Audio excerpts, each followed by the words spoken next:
guys. We'll start with questions for Coach Doege. Justin? So you guys are playing against Colorado this week, obviously. What do you think about Deion Sanders? Have you had to meet him, and just what do you think about him as a coach? I mean, obviously he's done tremendous work at Colorado. I think, I think in the coaching profession, he probably had a lot of doubters when he first took that job of guys that didn't think it was going to work, and obviously he's made it work. So respect to that. And, when you watch, obviously I haven't gotten a ton of information about it until now. Obviously now we're playing them and having 2 weeks to prepare. I mean, you're watching every single game they've had over the last 2 years. And they were really, really good last year, and then obviously they're talented this year. So whatever he's doing, it's working. And those kids play very, very fast. They play aggressive, and they challenge you every snap, at least defensively. So, I've never gotten to meet him. Growing up as a Texas kid, you were a Cowboys fan, so you knew about him. Everybody, I had a Deion Sanders jersey growing up, and I wore a bandana when we would play, just pick up football in the weight room. So I used to wear that jersey all the time, thinking I was pretty sweet. Troy and David. Just your thoughts on Noah against Houston, his progression, obviously a highly skilled passing game, just how he's gone week in and week out, progressing in the offense. Yeah, I think just get more comfortable. The relationship that we have to me is unmatched. I don't think that happens very often in college football, the quarterback to play caller relationship. And so I do think he trusts me, but I think he's just starting to trust the scheme more and more and more, and knowing that if he just follows, his reads, his footwork, his progression, it's gonna look like it did. I don't think it's always gonna be as efficient, just because you're gonna miss some throws as a quarterback. There's times where you're gonna miss the throws. Like, against Houston, the truth is he had a drop in a batted ball, or he goes to 100%. So that was just one of those special days, and I thought he played well enough for us to win. I told Danny, man, I just felt like that was one of those games. If we were gonna stop right there, and I was talking to Noah on the headset, because I knew if we did get a stop, we were gonna have somewhere between 50 and 55 seconds to go win the game, and there wasn't a doubt in my mind that we were gonna win it, just because of the way he was playing. And so I was really, really proud of him. I do think he's just progressed through the offense. He's starting to trust it, the receiver, the timing. Everything's it's a process, and it's a new scheme. And as much as all of us, including myself, want it just to overnight happen, it just takes some time. And I think he's starting to really feel it and play well. So I'm excited to see, what he does this weekend. David and Jason. Seth, obviously, as well as the offense played in that game and Noah played, he came out after the game and said that he should have pulled the ball on 4th and 1 and ran it himself. Brett came out and said he thought that was the drive that swung the game. How are you teaching that? How are you teaching him to be comfortable in that zone read, when to give it, when to pull it, what he's supposed to be looking for, so that he can be better with that down the road? Yeah, I'm not going to throw Noah under the bus, because he's going to take responsibility, even though it wasn't his responsibility. There wasn't a read on that play. What he could have done is pull it to make it right. We got beat on the edge. We have somebody for that potential gap. It didn't work out. He didn't execute. What Noah wish he would have done is pulled it to make it right. But there was no technically read. He's got the very edge of the defense on that specific play, and all we're doing is running duo in a condensed set where you condense all the gaps down, and you just wash it down, and it winds back just like we've done really all season. Just the same play as the BYU. Run from Ked for a big play, and it was one of those plays. Like, if you look at Houston, Texas Tech converted on that play every time they ran it. There was somebody else that converted on that play every time they ran it. So in that sequencing, we're in 3rd and 5, I believe. Well, what they're going to do is they're going to make us throw it underneath, all right, and then they're going to pressure us in some pressure package. And my mind was like, okay, let's run it. Let's get to 4th and short. We got the perfect play, because they haven't stopped it yet. We run that same play. Again, it was a misexecution on the edge. Noah could have pulled it, yes. But is he coached to pull that? I mean, he's assuming that everybody's doing their job. And, the quarterback and the leader that he is, he's going to come off and take ownership of I should have pulled that ball, probably, to make it right. But that's not your job either. So it's like one of those plays. and Noah's done a lot of good things, and trying to make it. And he's made a lot of plays right. Unfortunately, that one, both of us we'll look back at it and say, man, yeah, pull it, bro. You see it. You see us screwed up. Pull the ball, make it right. But at the end of the day, he made a lot of plays in that game that we're not even in it without him making those plays. So it's kind of a give or take. You're asking this guy to be perfect, and it's an imperfect game. But I appreciate Noah standing up and taking full accountability on that play. Could I have made it right? Yes, he could have. But the read is not a zone read play. Jason and then Michael. Colorado has had some close games this year, and then they had what happened last week. As a coach, would you rather them have played a close game last week as opposed to what you saw in terms of maybe Deion being able to get their attention more and stuff like that? I think if you put yourself in their shoes, which I've told our offense, if you put yourself in their shoes, how do you feel? And you're probably attacking this week with a little bit different edge than you did if you won that game. Because if you won that game, everybody's telling you how great you are, how you beat Utah at Utah. And then you're kind of feeling yourself. Then the edge may not be there. Well, it might be. I don't know. Depends on the team that you have and the maturity that you have. But if I was assuming, the way they play, at least on defense, that this is going to motivate them, and they're going to have a great week of practice, and they're going to attack it, and we're going to get their best shot. There's no question. Michael and then Brian. In that Houston game, Noah had his lowest average depth of target this season, also his lowest time to throw, and his highest completion percentage. Was that a product of game plan? Was that a product of taking what the defense was giving? Was it you guys being on the same wavelength, or maybe some combination of all of those? Yeah, I think it was a combination of everything. They were giving us a lot of what we call, bubble screens. We were getting in a certain set, and we could have thrown it. Every time I called it, there was a few times where he didn't throw it. I wish he would have thrown it, and there was 2 more completions. They just didn't cover it. And so we called it about 6 times. And so those are 4 easy completions, but it's like behind the line of scrimmage. You know what I mean? But we're getting 8+ yards every time we throw it just because they're not matched up. And what we thought we did a great job of that helped is I thought we blocked on the perimeter extremely well. And that's just a byproduct of like how we practice. And honestly, I know Danny's sitting here, and I'm going to give him props, but we have a block it up drill that we do every Wednesday. And during that drill, Danny almost services me. Even though they're getting quality work of block destruction, he's like, what do you need? What do you need? And I'm telling him, okay, these are the screens that I'm trying to run this week. He's giving me those looks. So when we go into a game, we're spitting those little bubbles, and we're getting 8+ yards because we're dominating on the perimeter. And I think that obviously helps your completion percentage. I remember when I broke a record in New Mexico, I was like 40 or 44. Well, I threw a lot of bubbles and smoke screens and check downs. And so but that helps, man. I mean, that's part of obviously playing the quarterback position is seeing that and spitting it. And I thought he did a great job. And I thought we blocked on the perimeter well. And then there was some quick game stuff. Like I told the offense this. Like if you look at Houston and their breakdown, they don't give up explosive plays.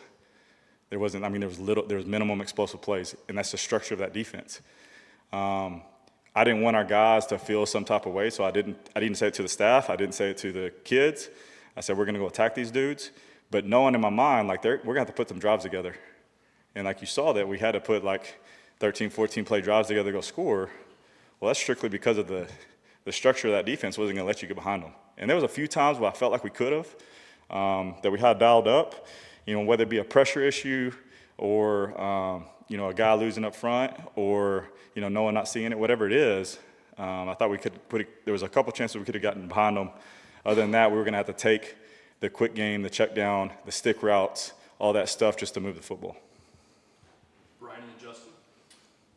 With as much as Colorado has struggled defending the run, particularly this last game and all that, is there almost like a chess match where you're just assuming that they're going to put extra emphasis on trying to stop that, which then means you have to try to not focus too much on the run? Or is it a matter of when you see an opening like that, you need to take advantage of it? I think you got to watch. I think you got to throw the Utah game almost out just because they did. I mean, they had hats. They just didn't make tackles. They didn't execute. But there's other games where it's like, man, these guys are extremely aggressive, they're athletic, they're long, and they're fast, and they're going to challenge you every play, and they're always going to have a +1 somewhere.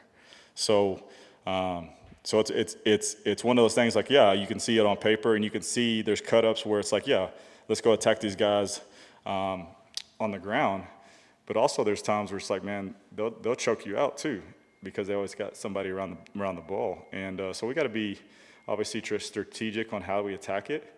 I do think my philosophy of like, let's go do what we do well, and you go into a game with a plan, and as you go to attack that plan, what are you getting? And then you adjust off of that and try to score as many points as you can, So we'll have a good plan, and I'm sure they will too. They do what they do, and they do it well when they're playing at a high level. I think, again, like I want to say everybody's, I think the general public's probably grading them on one game, but before that game, they had BYU did the right, they beat Iowa State, and then both of those games were at home, and so I think they're a different team at home. I think anybody in this league is a little bit different at home, and so we're going to get their very best no matter, what the outcome was last week. Justin and then Troy. What was your assessment of Cameron Barour at the end of the spring, and how do you compare it to what he's been going through now? And do you feel like, there was a turning point for him?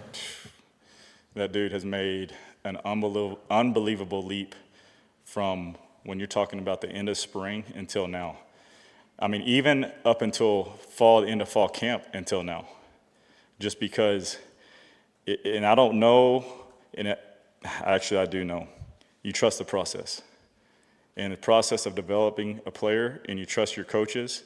Josh Miller is one of the best development type of coaches I've been around. That's why I brought him here. I knew he was good, and I knew he was going to get our guys right. And if you look at TP, the dramatic change he's made in TP's game, Sam Olsen's playing well, probably the best football he's ever played.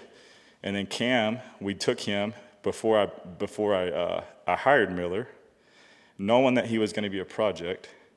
Well, the project kind of hit a wall, to be honest with you, just because the physicality part wasn't truly there. Like the athletic part, you've seen it. Like when the ball's in Cam's hands, he's actually a little bit different. And he's got really strong hands, and he's got a great catch radius. He's got great awareness of space too, obviously from playing receiver at Mercyhurst.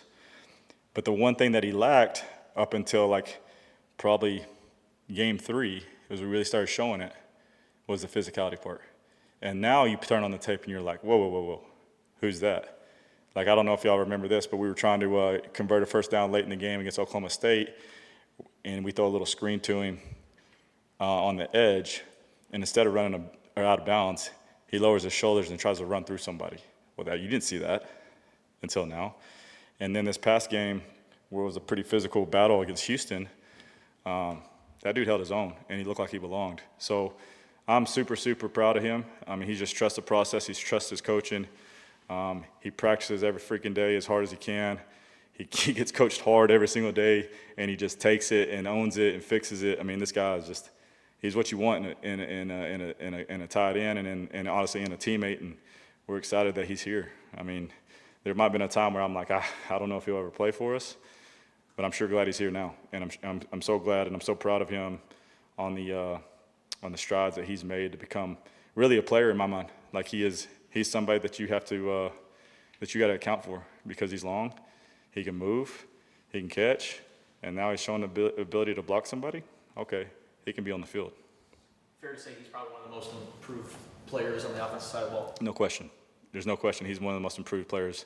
And like I said, I think Coach Miller's done a great job. I feel like our offensive staff and Coach Brennan just believing in that kid. And you know, I think there's times too, like when you bring a transfer in where you're just kind of like, man, I don't know if he can do it. You know, like there's a time where you're doing evaluations and you're just like, do we need to go get somebody else? And, you know, I think we did. And the kid stuck through it. And he might be one of our better players because of it, you know, by the end of the year. So I'm excited about him. I want to see his progress continue, obviously. But he's definitely been of value these last few games. Troy and David. Coming off of this bye week, how important was it to have that week, especially for the offensive line, kind of to get healthy again? I know guys have been playing, but, you know, just to have that break in between the two games. Yeah, I mean, I think up until this point, we've played extremely hard. And I think you've heard all the coaches and anybody that's gotten up in front of you say, our kids play extremely hard. And they have, and that's not PR, that's the truth, that's facts. If you go watch the tape, there's a lot of things you can say, but one thing you can't say is these kids don't play freaking hard, and they do. They play really hard. So I think this was a right time for our guys to go through a bye week. Now, we went through the bye week and we attacked it, but we also took care of them, you know what I mean, and cut down a little bit on practice and how many times we were banging. But now we're going to ramp it back up, right? But I do think, to your point, it was big to get those big guys some rest. I think it was big for our receivers to rest their legs and get back to being fast again. And I think it was good for our coaches, you know, to take a little time, you know, and get back to, you know, what we do and self-scout and do some fundamental work and get back to who we are. You know, I think sometimes too, like when you're trying to win games, you're always searching for an answer, and sometimes the answer is do what you do, trust your system, trust your process, and so I thought it was good for everybody in the building. David and then Michael. Seth, Coach Brennan described the fourth down decision-making process that you guys have kind of as a think tank between you and him and Danny. What's your role in that as you're trying to figure out what you want to do on fourth downs? I mean, in that particular game against Houston, it looked like you ran very similar plays in a lot of those fourth and shorts. Yep. Is your preference to try to run the ball? Yeah, so I have a, you know, just like any situation, I game plan that situation. So I have a handful of calls that I want to get to, 4th and 1, 4th and 2, 4th and 3, 4th and 4, 4th and 5, 4th, you know. And some of them can carry over. Like if you get to 4th and 2 to 4th and 3, okay, this is my call, right? So the whole sequence is that is like, okay, we're talking, maybe it's 3rd and like I said, it's 3rd and 5, and I get, hey, you got 2 downs here. Well, that's going to change my thinking. I'm not going to go to my 3rd and 5 pass. I may go to my run, all right, because I know they're going to play some type of bracket coverage, 2 high safeties, and I know I could probably either split it or get close. If I get close, I have my 4th and short call ready to go, right? And then if you get stuffed, okay, you're just punting it at that point, right? But to your point in the Houston game, I had a few different calls ready. But after that, you know, that 4th and 1 and all the other 4th downs, I felt like they were 4th and like short. So like to put the ball in the air, like, is that the best way to convert that? I'm sure. But there was a couple times where they were playing like trap, like, or getting the ball on the edge. You know, the one time they called a timeout, we had a pass call, and we were going to go right into their trap corner. So I'm glad they called the timeout, right? Because I didn't. From the breakdown, they didn't show that, right? And so they weren't going to let me just do something on the edge that was easy, right? They were going to make everything come back inside. And so I felt like the best way to do it was basically run the same play, all right? But after the one that we got stuffed on, I said, okay, I'm going to protect the edge by motioning a tight end and cut him back across, right? So that way we don't have, well, he stepped wide when he should have stepped down. No. I'll just protect the edge with the tight end cutting back across. Now, the problem with that sometimes is like you're leaving it on a you're leaving it on a +1 player, and he's going to be sitting in the hole. Okay, my thought to that is Ked versus them for 1.5 a yard. I'm going to bet on Ked. And in those situations, when you do run the ball in those big sets, you know, they're going to have everybody in there, right? So you got to be able to, there's got to be a mentality to it. As long as I can get him squared up on somebody, I know he's going to run him over. And I feel very good about that. And then, like I said, it's week by week. It's week by week on what, you know, design we want to get to. And it's kind of by, you know, obviously yardage on how I feel comfortable running those plays. I felt very comfortable running kind of the same type of design, just because, again, like it seemed like every 4th down was like 4th and short, like 4th and 1 or 4th and half a yard. Like, guys, we got to be able to run it and get a yard.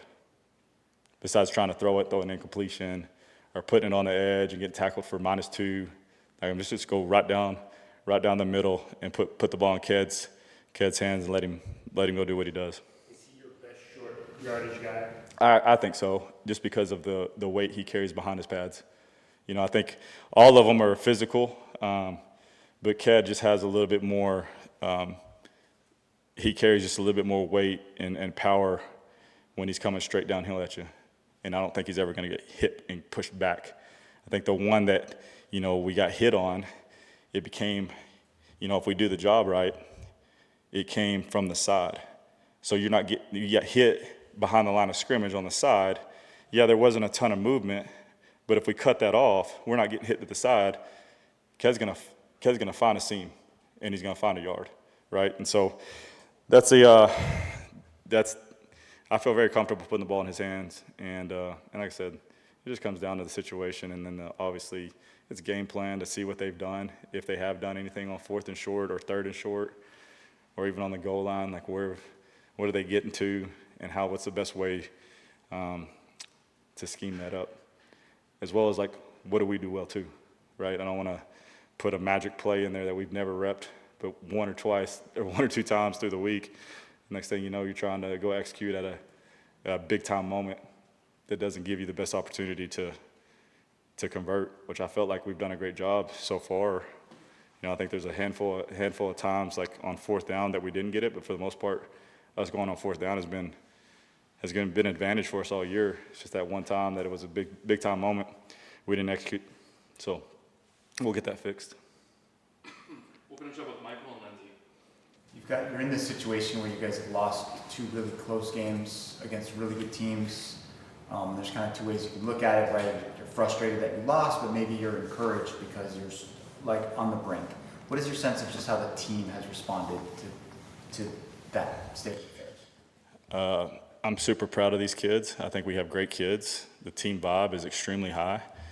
I think you've heard Coach Brennan. We talk about it all the time. Our kids are pissed. They're frustrated, but at the same time, they've stayed together and they're responding. They're responding the right way, and I think that has everything to do with like the way we've built this building over the time that I've been here at least. That there's a red line standard that we're preaching every single day. We're blocking out the noise, whether it be external or internal, and we're just going and attacking every single day like it should. And these kids are. I mean, we got a good team. There's no doubt.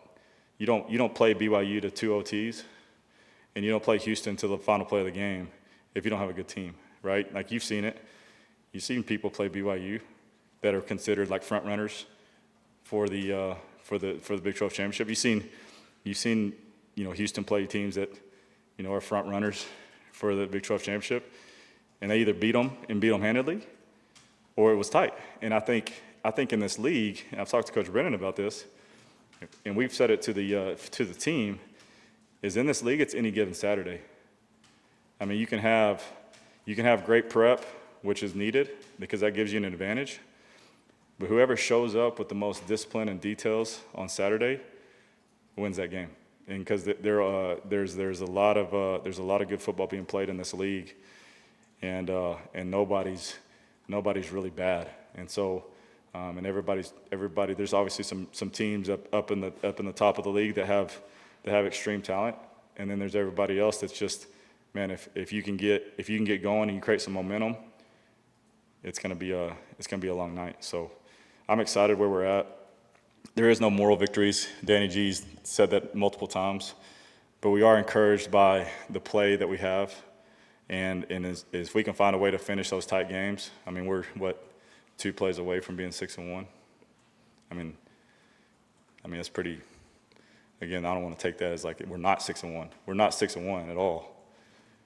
But also I'm encouraged by the fact that we're close, and I'm encouraged by the fact that our kids are fighting daily and grinding daily and working, intentionally daily to make it all right, as well as our coaches. So I'm excited to where we're going. I'm excited the path we're on, and I'm really excited to watch our kids play this weekend. Lindsay? You kind of just mentioned it. You guys are close to maybe making a bowl game. Last year, just missed it. When you took the job, was that a goal that you had for this team? Oh, absolutely. I mean, I took the job. My goal is to win every single game, and it still is. I'm just as competitive as Danny. I'm just as competitive as Coach Brennan. I'm just as competitive as Noah. And I take it really personal, and I take a lot of pride in my work. But I also feel like it's my responsibility, and I know it's my responsibility as an offensive coordinator to put these kids in a position to where they can go win every single night they play. And so, just like you said, like when I took the job, my goal was to go win a Big 12 championship, right? And I'm not saying that we're out on that, right? There's a lot of things that could happen. We got to go attack each every week, but yeah, I would love to be in a bowl game with these kids. I think they deserve it. Thank you, Coach. Yep, appreciate it.